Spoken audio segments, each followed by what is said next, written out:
moving that jab up and down. And then when you go downstairs, take that downstairs, come up with that left hook. It's going to be open because it's going to fall down into it.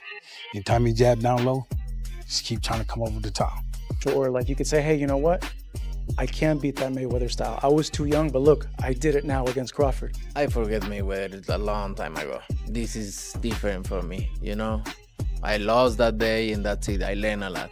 So who do you like in Canelo versus Crawford? Well, I'm a giant Crawford fan because I think he's the best switch hitter since Marvin Hagler. I also think Canelo is slowing down, and Canelo is more of a one-punch fighter now than the combination fighter he was when he was... Canelo reacted strongly after hearing that Terence Crawford sparred with Floyd Mayweather in training camp. He said things have become personal now, claiming Crawford has repeatedly disrespected him. Canelo feels targeted and believes Crawford is trying to make him look weak or irrelevant. He warned that this fight won't be just business anymore. Tell me a little bit about that. Did things get a little bit personal now? Yeah, a little bit more personal because, you know, I did respect him. I don't respect him anymore because he say, I'm not gonna do what they want me to do and this and that. And then he tried to, maybe Turki Alashi told him, hey, you need to do something because you seem so nervous in Riyadh. So and he tried to like walk me back, and that's why I pushed him. And you know, like I say, don't fuck with me. Terence Crawford has made it clear that he doesn't see Canelo Alvarez's resume as impressive as others do. From his perspective, the elite names on Canelo's record were past their prime when they fought him.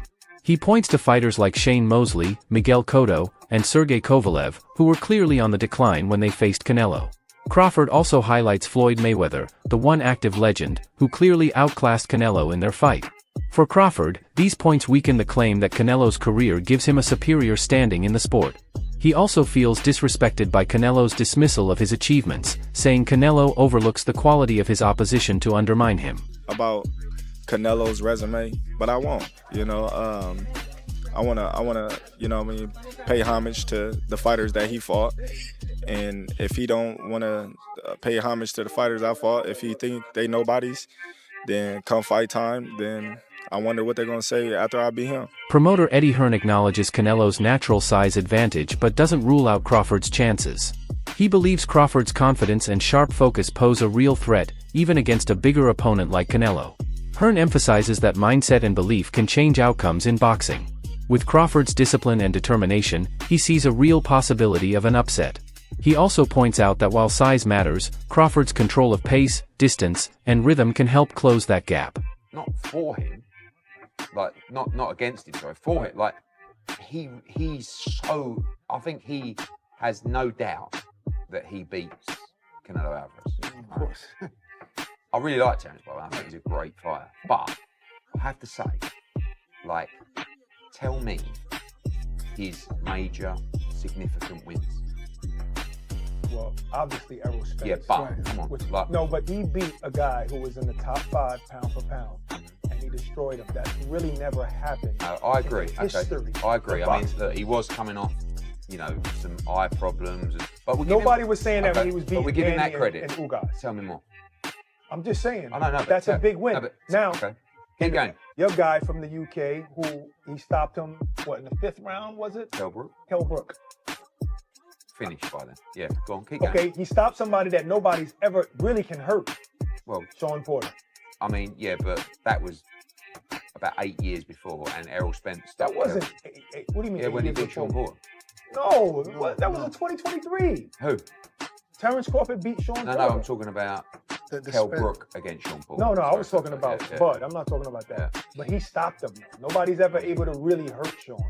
By the way, I'm not disagreeing with you. I'm just that was a great win. Like an open and he didn't have a lot of names at 140, but Postal and all those guys, those are good fighters. They weren't big names. Just like Bam, he doesn't have the great.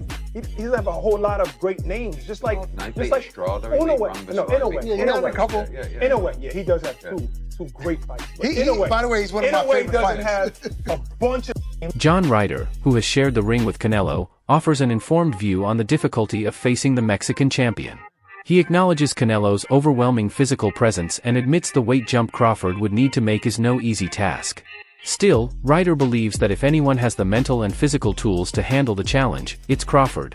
He praises Crawford's adaptability and skill set, suggesting his technical brilliance could offset the physical disadvantages. Can he go up 2 divisions? A lot of people in his camp believe that he's even going to stop him, but yeah, what's your thought? If there's any man that could do it, it would be Terence Crawford, but I just think the sheer size of Canelo is going to be too much on the line. But do you think size will be too much? I mean, you were in there with Canelo, you landed good shots and he took them, right? Yeah, I mean, listen, Terence Crawford is an exceptional talent, but I think the size will be the factor on the night and it'd just be too big, too strong. Terence Crawford has been methodical in planning his strategy, outlining 2 approaches to beating Canelo. The first is to pressure him, disrupt his rhythm, and overwhelm him with volume. The second is a more calculated approach, following Mayweather's blueprint of slick defense, counters, and footwork. Crawford admits he won't have the size advantage Mayweather had in his prime but feels confident in his own speed and timing. He sees himself as a hybrid, capable of adapting to any style and blending aggression with tactical brilliance. That versatility might be his key to solving the Canelo puzzle. It's 2 things that you can do with somebody bigger and stronger. You know, you can either try to push them back, you know, because 9 times out of 10, a strong fighter not used to going back, you know, so it kind of fucks them up in the head, you know. Yeah. Or you can just box them because some of them just slower than others because they got flat feet, and they just looking to load up on certain shots. Now, Crawford's definitely right here. There's 2 ways to beat a pressure fighter like Canelo. Either you put the pressure back on him, which is where guys like Triple G and Bivol had success, or you use your superior skills and footwork on the outside, which is how Floyd Mayweather won. Now, Crawford, he can't use the pressure approach because he's not as physically dominant as guys like Golovkin or Bivol. You know, Bud is a welterweight or junior middleweight jumping up. He doesn't have the size to push Canelo back. Now, the outside boxing approach, that is definitely Crawford's best chance against Canelo. You know, he is right, Canelo does struggle to cut off the ring at times. We saw that in the Skull fight. And he does load up on single shots now. But at the same time, Crawford is not the same pure boxer that Floyd Mayweather was. You know, Mayweather rarely got hit in that shell. And his form of countering, you know, a pull counter, for example, was, I'm not going to get touched and then I'll make you pay. Whereas Crawford's style of counterpunching is different. Bud will take one to throw 2 or 3 back. And he can't do that against Canelo because of the size and power difference. If Bud takes a clean right hand to throw back an uppercut or a hook, he's either going to get dropped or he's going to end up on his bike like Jermell Charlo. So while I do agree Crawford does have the superior skill set in this fight, but because he doesn't have the size to push Canelo back, or the defense of someone like Mayweather stay perfect for 12 rounds on the outside, I do think Canelo's size and power will make the difference in this fight. And that's why I like Canelo to win. Joe Rogan's take on the matchup reflects a growing sentiment in the fight community. He notes that while Canelo remains elite, he has shown signs of decline in speed and stamina. In contrast, Crawford continues to refine his skills and dominate across multiple divisions. Rogan believes the timing may favor Crawford, who is at the peak of his powers. He points to Crawford's pound-for-pound status and views the matchup as far more competitive than it appears on paper. So who do you like in Canelo versus Crawford? Well, I'm a giant Crawford fan because I think he's the best switch hitter since Marvin Hagler. I also think Canelo is slowing down, and Canelo is more of a one-punch fighter now than the combination fighter he was when he was younger. Do you think Terence Crawford can beat Canelo Alvarez? Yeah, I think he can win. Okay. I don't know if he's going to win, but I think he can win. He's going to have to box a brilliant fight. If Ray Leonard could beat Marvelous Marvin Hagler, then Terence Crawford can beat Canelo Alvarez. Why do you say that? Same equation. Get in, get out. Get in, get out. Yeah. Over and over and over. He's got to figure the angles and the approaches that will allow him to step in, land to the body, or occasionally upstairs, and then get out. Jim Lampley, the legendary boxing commentator, frames the fight in a broader context, calling it a clash between 2 warriors driven by pride and legacy. While the size difference is clear, Lampley believes both fighters are defined by more than just physical attributes. They share a deep hunger to be the best and a refusal to back down from any challenge. Crawford is going to fight Canelo because even if I have some doubts and misgivings about the size matchup, it is 2 action fighters who like to fight aggressively at times, not all the times, going against each other, and we'll see who can open the other person's tuna can, so to speak. Max Kellerman doesn't hesitate to crown Terence Crawford as the current king of boxing's pound-for-pound list. He respects Canelo's past achievements but believes his best days are behind him. According to Kellerman, Crawford's recent performances have been flawless, showing total control over every opponent regardless of weight class. In contrast, Canelo has appeared more vulnerable against fighters like Dimitri Bivol and even John Ryder. Who's the best pound-for-pound fighter in the world?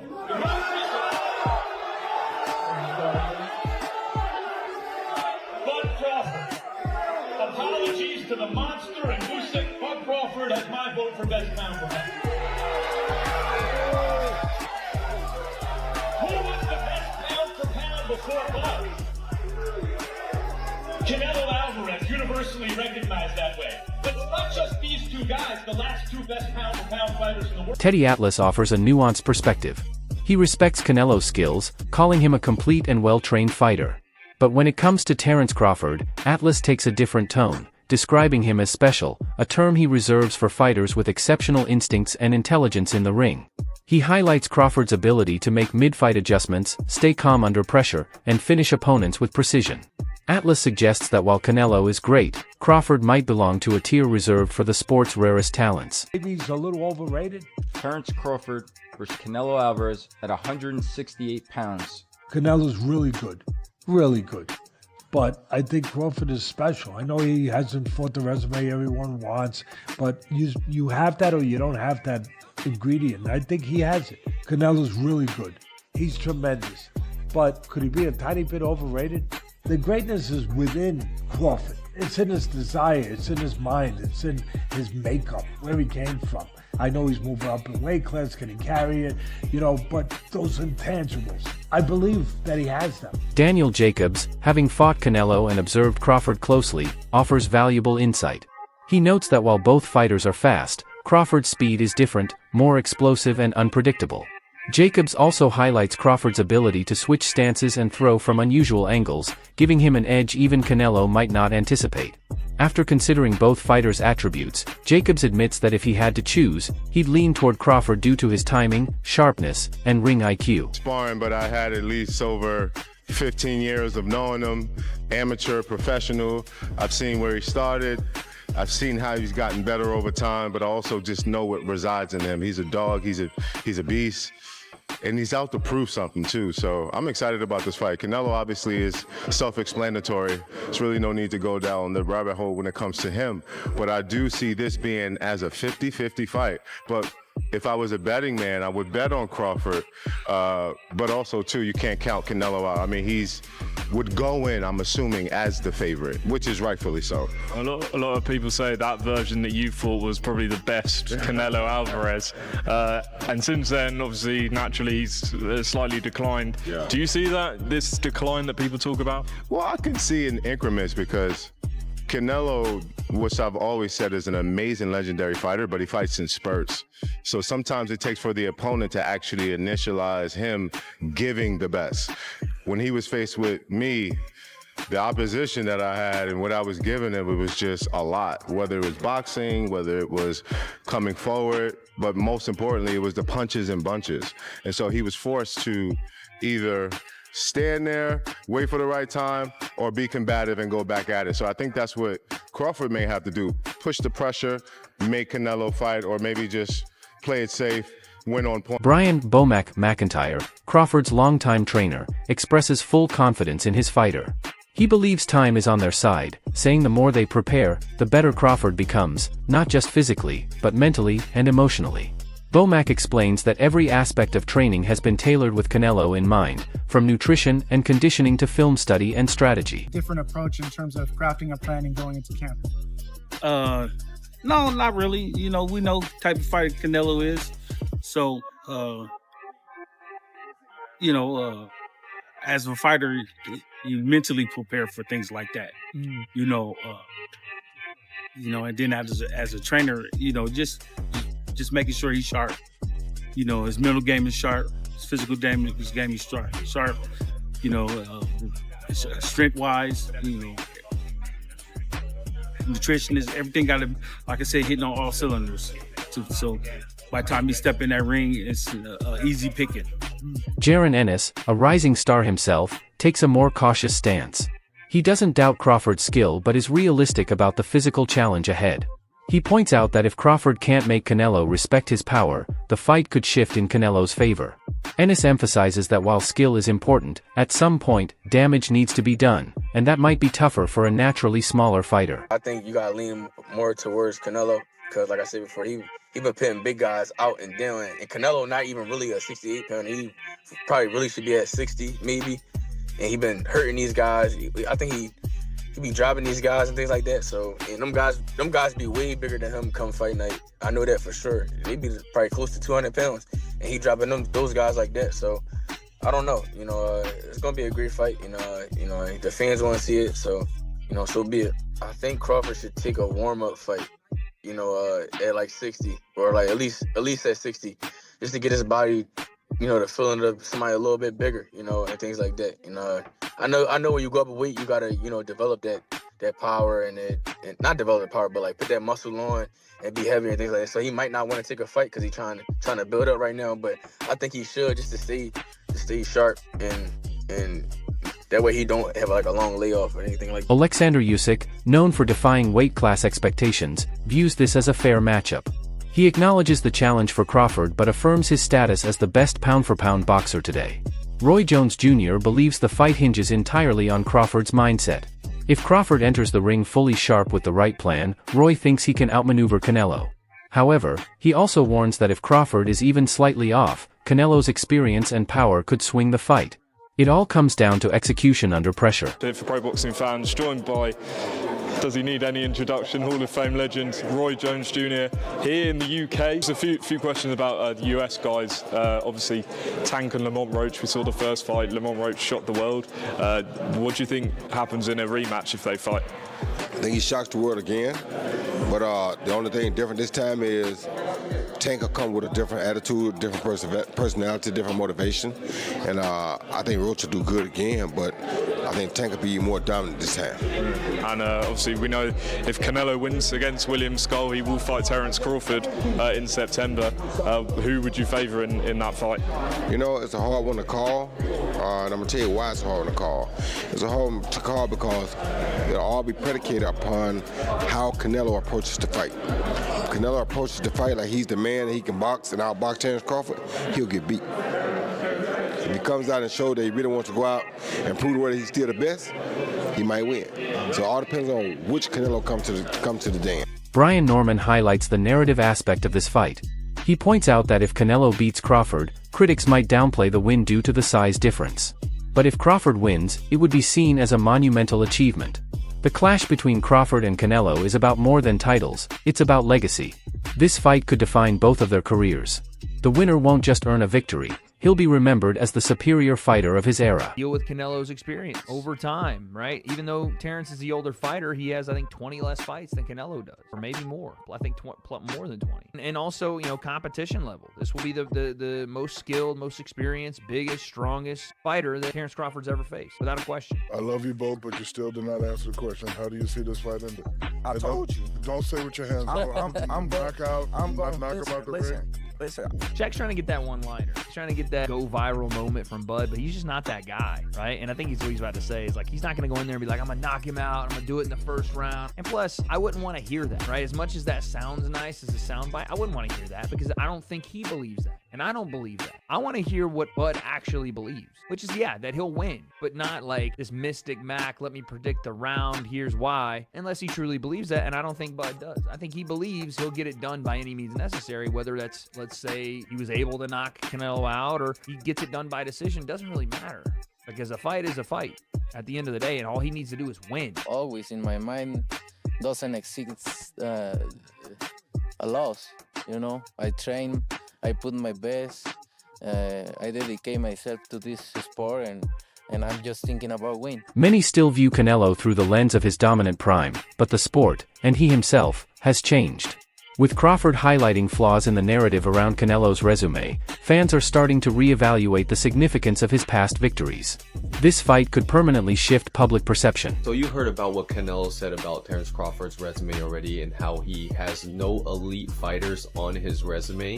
And say what you want about that, you know, agree to disagree or whatever. What do you guys think of Crawford saying this about Canelo? Canelo fought great champions, but most were past their prime. But when they weren't, you saw what happened. Lara, Mayweather, and Bivol. Obviously, Mayweather was past his prime already, I'd say. But he's right.